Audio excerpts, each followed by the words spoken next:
Ça n'est pas parce que le risque cyber est un risque très particulier qu'il faut le traiter de manière particulière. Juste en préambule, pour rappeler ce qu'est l'ANSSI, donc nous sommes l'autorité nationale de sécurité, en charge de la sécurité numérique. Nous sommes rattachés au Premier ministre, directement au secrétaire général de la Défense et Sécurité nationale. Et l'ANSSI, c'est 550 experts, chacun de très haut niveau dans leur domaine, au profit de deux grandes missions. Une mission régalienne pour protéger les infrastructures critiques de la nation et une mission d'autorité nationale de sécurité pour diffuser les bonnes pratiques, faire en sorte que la maturité globale et la résilience de la société, des entreprises, des administrations augmentent à travers un certain nombre d'activités de conseil, de labellisation, etc. Quant au risque cyber, donc qui est le cœur de mon activité, oui, le risque cyber doit être managé comme les autres risques, mais pas comme n'importe quel risque. Le risque cyber est un risque stratégique pour un décideur. Donc il doit être pris en compte au niveau des décideurs. Ça, c'est relativement nouveau. On va dire que c'est lors des 10 dernières années que cela s'est produit. Au début du XXe siècle, le risque cyber était d'abord un risque technique et opérationnel. Il est devenu un risque stratégique et il doit être traité comme tel parmi les autres risques stratégiques qui sont traités au niveau d'un comité de direction. Donc qu'est-ce qu'on entend par là? Un risque stratégique, c'est quoi? C'est un risque qui potentiellement est mortel lorsqu'il survient. Le deuxième point, c'est que ce risque stratégique, il va être traité par le décideur d'une manière différente qu'un risque opérationnel. Un risque opérationnel, ça s'externalise. On va demander à un expert de prendre en compte le risque, comme au début du siècle, et puis on va lui demander de nous donner un système qui soit sécurisé, plus ou moins sécurisé. Et s'il n'est pas sécurisé, eh bien tant pis, on prendra un impact, mais il ne sera pas forcément critique.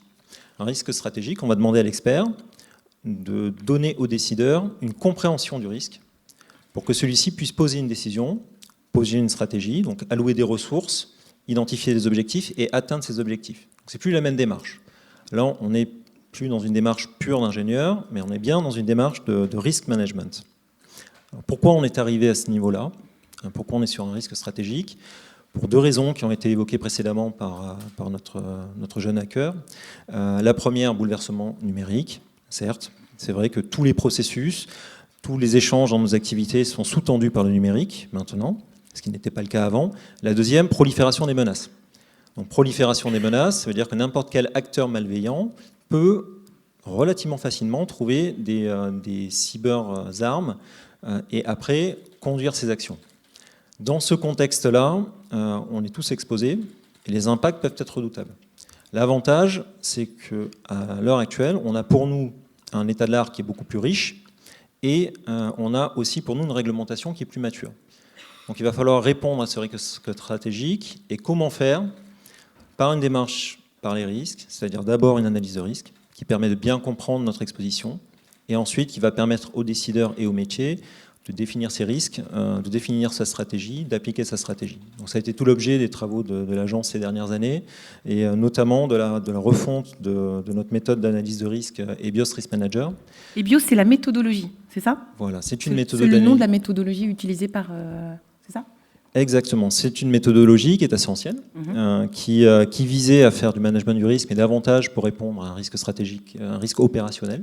Maintenant, la nouvelle méthode EBIOS Risk Manager, elle permet de proposer aux décideurs et aux métiers une compréhension partagée des risques, alors que ce n'est pas leur expertise initiale, pour qu'ils puissent s'engager, maîtriser les risques, les transférer vers une assurance, voire ne pas y aller s'il ne faut pas y aller.